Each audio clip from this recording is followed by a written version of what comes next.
વાત કરીએ ધારી તાલુકા પંચાયતની, કેવા રહ્યા અહીં વિકાસના કાર્યો, શું કહી રહી છે અહીંની જનતા, ગ્રામ પંચાયતો કેટલી ખુશ છે અને કેવું છે અહીંનું સમીકરણ.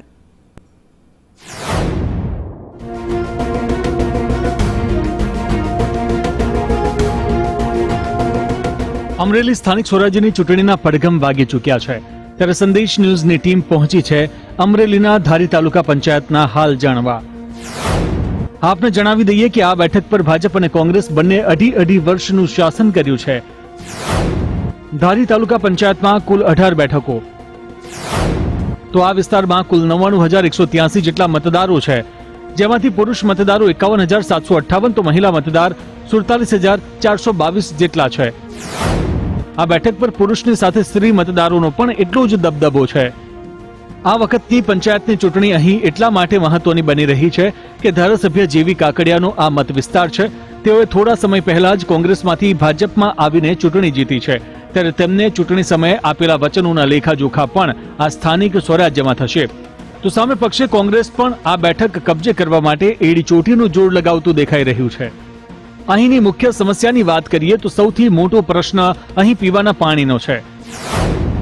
આ વિસ્તારમાં વધુ વરસાદ પડે છે, પરંતુ તેનો સંગ્રહ અને ફાળવણી યોગ્ય રીતે ન થતી હોવાનો સ્થાનિકો આક્ષેપ કરી રહ્યા છે. તો અહીં બીજી સૌથી મોટી સમસ્યા છે રોડ રસ્તાની. અનેકવાર રજૂઆત છતાં પણ તંત્ર દ્વારા આંખાડા કાન કરાય છે. તો આરોગ્યની સુવિધા અને સ્વચ્છતાના નામે પણ અહીં મીંડું છે. ત્યારે સ્થાનિકો માંગ કરી રહ્યા છે કે જે પક્ષ ચૂંટાઈને આવે તે પણ તેમનું ધ્યાન રાખે અને અહીંની પ્રાથમિક સમસ્યાઓનું નિરાકરણ લાવે તે જરૂરી બન્યું છે. ટીનુ લલિયા, સંદેશ ન્યૂઝ, ધારી. તો આવો હવે સાંભળીએ ધારીની જનતા આગામી ચૂંટણીને લઈને શું માને છે, તેમના મતે કેવો થયો છે વિકાસ અને કયા કામ તેઓ ઈચ્છી રહ્યા છે.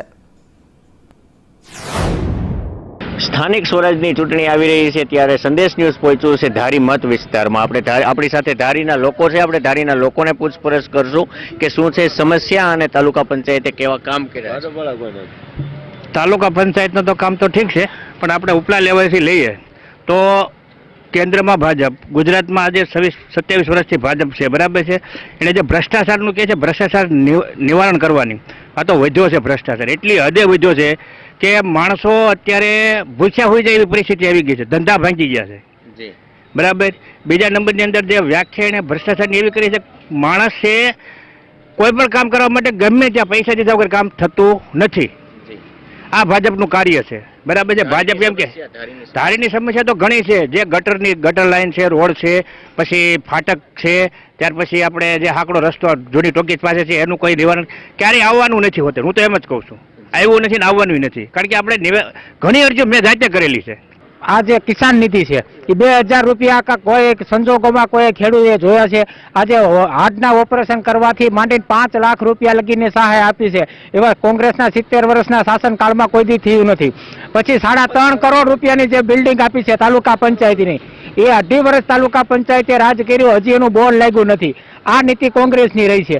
એટલે આ તમામ વાતો વાહિયાત છે અને આ એક લોકોને ગેરમાર્ગે દોરાવવાનું એક આખું સમીકરણ છે.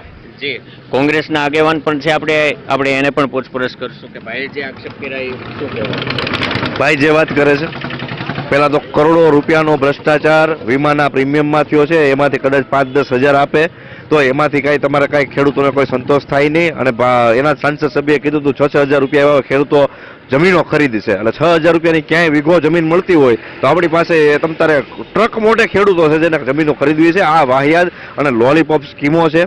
અને એ જે સહાયની વાત કરે છે, ભૂતકાળની અંદર દરેક તાલુકાની અંદર જ્યારે ગુજરાત રાજ્યની અંદર કોંગ્રેસની સરકાર હતી ત્યારે તમામ તાલુકાથી માંડી, તમામ જિલ્લાઓથી માંડી, તમામ સિવિલ હોસ્પિટલો એટલી સુવિધાબદ્ધ હતી, એ તમામ અત્યારે ખાડે ગઈ છે.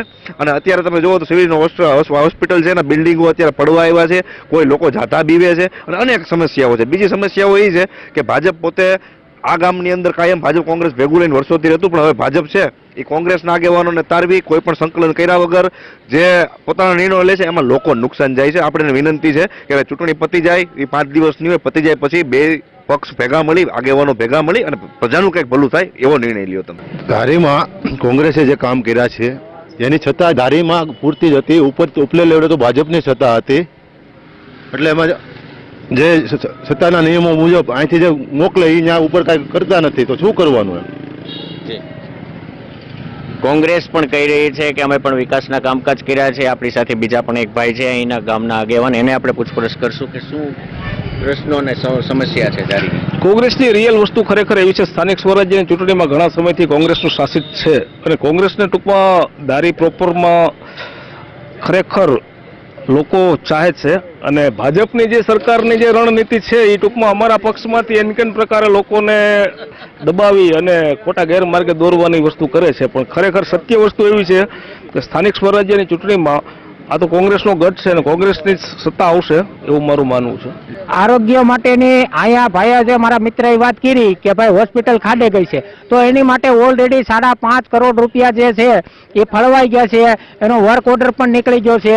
પણ મુશ્કેલી એટલા માટે છે કે ભાઈ જગ્યા જે સ્થળાંતર કરવાની જે જરૂરિયાત છે, તો એ જગ્યા અત્યારે હાલ પૂરતી ધારીમાં કોઈ પણ વ્યક્તિ પાસે કે કોઈ તંત્ર પાસે છે નહીં, જેથી કરીને એ ફેરવી શકે. ધારીના લોકો કહી રહ્યા છે કે વિકાસ અહીં થયો નથી એવી માંગ પણ કરી રહ્યા છે. ટીનુ લલિયા, સંદેશ ન્યૂઝ, ધારી.